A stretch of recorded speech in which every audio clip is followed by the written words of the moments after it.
Hello again, gamers. Welcome back for another episode of Grokking Battletech. I'm the board game captain, and today I'm going to be telling you how to grok the Viper, aka the Black Python. So you may have guessed this is a clan mech. Now, clan mechs always have two designations, one that the clan had named them and one that the Inner Sphere had called them upon first encountering them. So in the case of the Viper / Black Python, the Inner Sphere referred to it as the Viper, and the clan had originally named it the Black Python. Now, this is a clan battle mech, a second line battle mech, not an omni mech. So these are the kind of mechs that are left to help garrison planets that they have already conquered in the Inner Sphere. They're older designs, slightly less advanced technology, though they still do have the very advanced clan weapons and such on board. They're just not as versatile and variable as the newer clan designs. But this is a big 70-ton skirmisher mech, and we're going to talk about its variants, and we're going to talk about good ways to use this mech. We're going to talk about a recommended mech warrior for my favorite version of this mech, and we're going to talk about a recommended star to put this mech in. But I want to start by giving a big thank you to Silent and Sly, who let me know that back in the day this was one of their favorite mechs. So thank you very much, Silent and Sly. This episode of Grokking Battletech is for you. And before we get too into this, I do also want to say that I've got a ton of links in the description down below you can check out at your leisure. If you'd like to get yourself some cool Board Game Captain merch, like this t-shirt here that says, "I drink in a game, it's what I do," and it has a mug of beer and a D20 on it. Shirts like this, as well as mugs, etc., can be bought over on my Teespring store. There's also a link to my Patreon if you're in a position to and like to support the channel. And there's a link to BoardGameCaptain.com, a great hub for all things Board Game Captain. And Lynn and I have started doing some semi-regular blog posts over there. All right, so let's get into it. The Viper. So the Viper is a 75-ton mech. This is a big, heavy mech. This is on the upper end of heavy. If it was 5 tons more, it would be an assault mech. This is again, like I said before, this is a second line battle mech for the clans. So what is the Viper all about? So the Viper was, I guess you could call it a late era battle mech for the clans, shortly before they were creating the omni mechs. So because of that, it actually has a fair amount of advanced technology, and it has a lot of things to help reduce the weight, so it can fit a lot of firepower and be a very versatile mech. So the Black Python has an extra light engine, an endo-steel frame, and ferrofibrous armor to keep the weight down. But it also has enough jump jets to jump 5 spaces a turn. This has a walking speed of 5, a running speed of 8, and a jumping speed of 5, which is very fast and maneuverable for a big, heavy mech like this. But of course, this is a clan mech, and you expect that, because even large clan mechs are usually fairly maneuverable. Next, in regard to its weapon loadout, the original version of the Black Python came with a pair of large and medium pulse lasers, 4 small pulse lasers, 2 machine guns, and a fair amount of ammo so it can just keep on firing that. Now, in addition, it had 13 double heat sinks to deal with all of the heat generated with the large amount of energy weapons on board of this thing, and it also had a targeting computer. So this thing could jump around, and with its pulse weapons and its targeting computer, it would reduce the difficulty to hit the target by 3, basically equaling out the added difficulty you got for jumping in around and possibly landing in behind an enemy mech to rip off its rear armor. This is a really cool mech that can excel at medium range skirmishing, as well as coming in an ambush and jumping in behind someone, ripping off their rear armor. Really, really cool mech. Now with the 17 double heat sinks, the 34 points of heat consumption, it still is going to get a little bit hot, because all of those energy weapons, it adds up. The thing is, those large pulse lasers, those are 10 heat apiece. That's 20, and the 2 medium pulse lasers, another 4. That's 28. It could fire those and walk all day long, but once you start jumping, it's going to start heating up a little bit. And if you jump in behind someone and also fire off the 4 small pulse lasers, which are another 3 heat each, you're going to start heating up. That said, it's not bad, because most of the time you're going to be harassing people at a medium range and jump in for that one big alpha strike and then overheat. And it's going to be usually once in a while where you jump in and actually hit with all of those pulse lasers. Now, the variants of the Black Python / Viper are all just referred to as sequel mechs, essentially. You have the Black Python 2, the Black Python 3, the Black Python 4, the Black Python 5, and then later the Black Python was renamed the White Raven, and there is also the White Raven 2, but those are much later time period mechs. But there are literally only 7 variants in canon of this particular mech. So the first of the variants is the Black Python 2. This variant removes the large and medium lasers, and instead you get an Ultra Autocannon 2, 2 ER large lasers, and an additional small pulse laser and a Guardian ECM suite for a little bit of defense. This version allows you to get an extra use out of that targeting computer, because of course the base version being mostly loaded up with pulse weapons means that you're going to get a removal of one of the points of difficulty for firing those pulse weapons, but you cannot do aimed shots with a pulse weapon with a targeting computer. So it kind of limits the targeting computer. There's only one of the 2 uses you can use with it. But with this one, swapping out those 2 large pulse lasers for 2 ER large lasers, the ER large lasers are able to do targeted shots. So if another mech in your star has already torn all the armor off, say, the left chest of a enemy mech, the left torso, you can then try to aim in for the left torso to clearly blow off that torso and the arm of that mech with your ER large lasers. Now again, you still can't do this with all of the small pulse lasers that are on this thing, but getting to do that a little bit is, it's a decent option. It adds in another way to use this particular variant. Now, the next variant is, of course, the Black Python 3. So this one is a really big redesign. This removes the large lasers and replaces them with a pair of heavy large lasers. Now, to make a little room, they remove a little bit of the jump capability, so it reduces its jump down to a 4, which is, it's not as good, it's not quite as maneuverable, but those heavy large lasers, they pack a heck of a punch. And then they add in a little more heat capacity because you add in some more double heat sinks to deal with all of the extra heat from those heavy large lasers. Now, if you're not too familiar, if you happen to be, say, an Inner Sphere player and you're watching this to understand what to worry about if you wind up facing a Viper 3, let me explain something. Heavy large lasers are fantastic. They do 16 damage. Their max range is 15 hexes away. Medium range is 10 and short range is 5. They do cause 18 heat, which is why this thing needed more double heat sinks to help deal with all that extra heat, especially since it still has the 2 medium pulse lasers, the 4 small pulse lasers. The machine guns, of course, don't cause any heat, so it doesn't have to worry about it there. But again, with the targeting computer and now with these heavy large lasers, you again can snipe in on a particular part of a mech that has already been badly damaged and blow it clean off. And doing that while not firing all of those other pulse lasers can also help you cool down at the same time. So now with the 17 double heat sinks, this thing goes all the way up to 34 heat sink capacity. Now the problem with this mech is the fact that 34 heatsink capacity may seem like a lot, and it is, but just firing the 2 heavy large lasers, that's 36 heat. You're going to actually be overheating when firing the 2 heavy large lasers and nothing else. This version of the Viper, while can deal out a ludicrous amount of firepower, also has a really, really big problem with heat.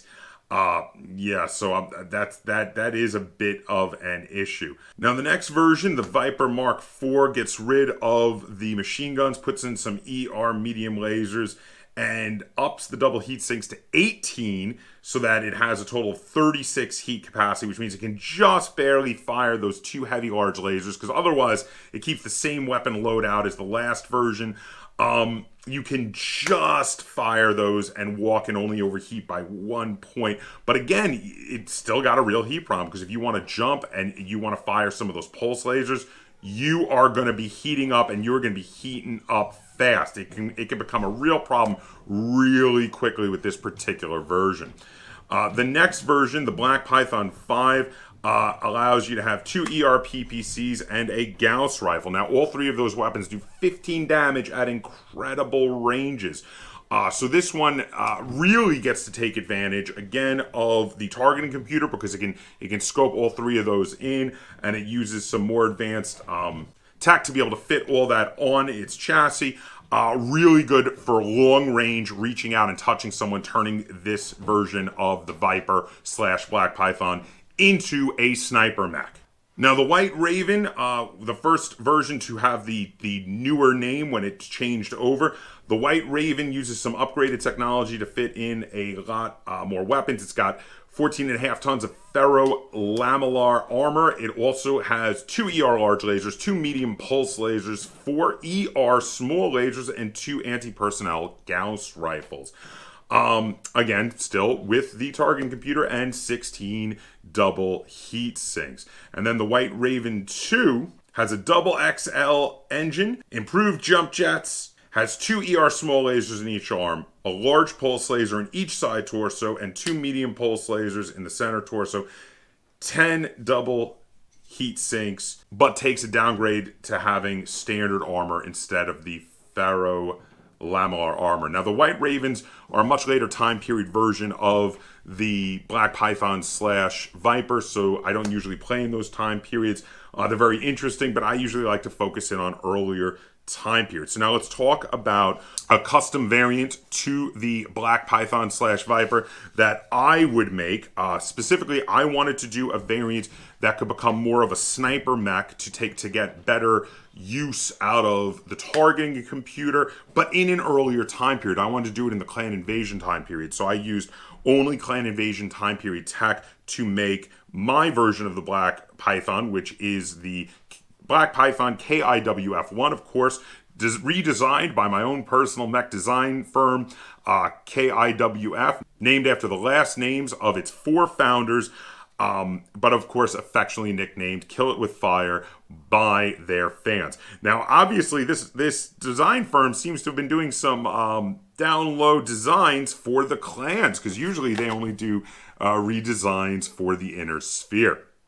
But this version of the Black Python, I started with the standard Black Python, but then what I did was I got rid of all of the weapon systems and I replaced them with 3 ER PPCs as well as 1 ER small laser. Now, I also, to make room, I got rid of all of its jump capabilities, because I've reimagined it as a sniper mech and didn't think the jumping was as needed when we took away all of the pulse weapons.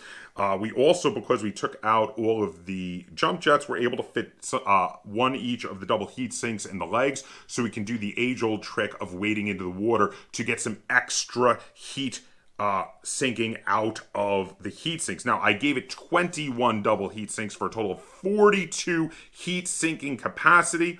Now, for those of you following along at home, firing the 3 ER PPCs will cause 45 points of heat, so it will still overheat a little bit, but it could probably get away with firing it a couple turns before not firing one of the ER PPCs to help cool down. But again, if you wade into some water, you'll get a little bit extra of that heat reduction capacity. And those ER PPCs can do 15 damage each to specific locations, and with the ability now to do targeted shots on a spot that has already lost all of its armor on one of your enemy's mechs, this could be absolutely deadly. And I think it's pretty obvious this is a sniper mech. I doubt you'd get your opponents arguing with you over that if you wanted to use it for making a lance. Now, that said, as much as I do like my own version of the Viper, my favorite version of the Viper is a cannon one. My favorite version of the Viper is the Viper Mark III. And it's just because that those 2 heavy large lasers, being able to scope in and target a specific part of the enemy mech that has already lost a bunch of armor is super deadly. And then it has the second purpose of being able to jump behind an enemy mech if it gets close enough. and fire off with all of those pulse lasers to just tear off all the armor on the rear armor of that mech. Now, again, this mech does have a real overheating issue with only its 34 points of heat sinking capacity, but I do feel like the multi-purpose nature of the Viper 3, it makes it that you just got to kind of pick and choose when you're going to fire what weapons. So like when you're staying at distance, you're going to hit him with those heavy, large lasers. When you get in close and you're jumping in behind him, then you're going to hit him with all the pulse lasers. And you're going to have to be judicious when choosing which weapons to fire. A Alpha Strike on this thing would severely overheat it, but when it's make or to break it time, you may actually want to do that, but the overheating would be astronomical on this mech. But that said, what mech warrior would I recommend to you for the Viper Mark III? So I'm going to recommend Joshua Ward. Now, Joshua Ward is a 4-cost mech warrior. So you have to be playing a game where you're agreeing with your opponent to each use a 4-cost mech warrior. And he has human TRO, which lets you add a +1 modifier when rolling on the determining critical hits table, which is awesome, especially since you're going to be focusing in with those heavy, large lasers on those particular spots to pierce through your enemy's armor and possibly cause crits on their internal structure. And he also has the sniper ability where you get to reduce the ranged hit modifiers in half for medium and long range, which will really help you with the heavy, large lasers while you're harassing your opponent at, mid-range before you close in for the kill. I think Joshua Ward is really awesome. And then in addition, Joshua Ward comes with a 1 for gunnery and a 2 for piloting skill. So a very highly skilled mech warrior he is indeed. So finally, let's talk about the star I'm going to recommend for using with the Viper Mark III. Now, for the star, I decided to go for a full 5-point star, an actual full star, which means this is gonna be a fairly high cost game that you're preparing for here. I have made a star that is using 10,000 battle value. So keep in mind, when you're playing against another clan player, they're probably also going to have a full star, but if you're playing against an inner sphere player, they'll probably be able to get 2 full lances of around 5,000 battle value each, so they will have 8 mechs to your 5. But that's pretty standard with the clan. When clan fights inner sphere, usually the inner sphere have almost twice as many mechs. So again, I'm using the Viper Mark III, and of course giving him Joshua Ward. For my second mech, I wanted another little fast mech to help back up the Viper Mark III in jumping in, or in this case running in behind enemies and unloading on them, and that is the Piranha 2. Now, the Piranha 2 has a walking of 8, a running of 14, and it has a not a whole lot of armor, but a very impressive weapon loadout for such a small mech. So this little 20-ton mech has 2 heavy medium lasers, which can do 10 damage at up to 9 hexes away, and it has 12 ER micro lasers, which can do 2 damage each at up to 4 hexes away, and 1 heavy small laser that can do 6 damage at up to 3 hexes away. So this is going to run in and harass your enemy with some heavy medium lasers and get around the flank and rear, and if it can run right up to an enemy, moving 14 hexes up to their rear and unload with all those ER micro lasers, this is another really dangerous kind of peel off the rear armor mech. Now I've got some long range mechs to make your opponent feel very afraid about turning around if either the Piranha 2 or the Viper 3 gets in their rear. So first one we have here is the Puma/Adder Prime. Now the Puma has 2 ER PPCs, again those 15 damage each when they hit. It has a targeting computer. So again, this is another one that can focus in on specific holes that have been opened up in your opponent's armor. It's got a walking of 6 or running of 9, but this is going to kind of stay back, walking 6 hexes a turn to keep the optimal range and keep a little bit of extra difficulty to hit your Puma while it fires those 2 ER PPCs. Next, we have the Mad Cat or Timberwolf Prime. Now, the Mad Cat Prime, this is a phenomenal mech. It is legendary. We've got 2 ER large lasers, 2 ER medium lasers, a medium pulse laser, 2 LRM-20s, and 2 machine guns. This thing is a walking army unto itself. It can fire ludicrous amounts of firepower at your enemy, and it does have 34 points of heatsink capacity, so you can actually fire most of these without overheating, especially since the most heat cost weapons are the ER large lasers at 12 apiece. Both of them are only 24, which means you still got another 10 heatsink capacity before you start overheating. And finally, the very heat efficient Vulture C. Now, the Vulture or Mad Dog C comes with 2 Gauss rifles, so this is another one that is going to stay back and fire 15 points of damage each from each of those Gauss rifles into spots to open up those holes that then your Puma and your Viper are going to exploit with their targeting computer to finish tearing through and ripping into that internal structure. So this is a very powerful star. You have 5 clan mechs, 10,000 battle value, and a really good pilot for your Viper. And then, of course, whichever mech warrior your opponent chooses, you're probably going to give the boosted stats to the mech warrior in your Mad Cat / Timberwolf Prime, because it has the most weapons of any of those other mechs. It can just unload with all those missiles and lasers and look, again, for those holes that you've opened up with those bigger firing guns on your other mechs. So there you have it. Let me know what you think. Are you a fan of the Viper / Black Python? Let me know how you like to use it. Let me know what your favorite version of this mech is. And if you enjoyed this episode of Grokking Battletech and you'd like to see me do more like it, be sure to give it a like, share it on all forms of social media. And if you haven't already, please subscribe to the Board Game Captain. It's Captain spelled with a K on YouTube. And I'm going to be trying to cover all of the mechs from the Clan Invasion and Succession War time period before moving forward. But if you have a specific mech, one of your favorites from the first few time periods of the Star League, the Succession Wars, or the Clan Invasion time periods, let me know and I'll try to work it into the release schedule. Comment down below. And until next time, game on.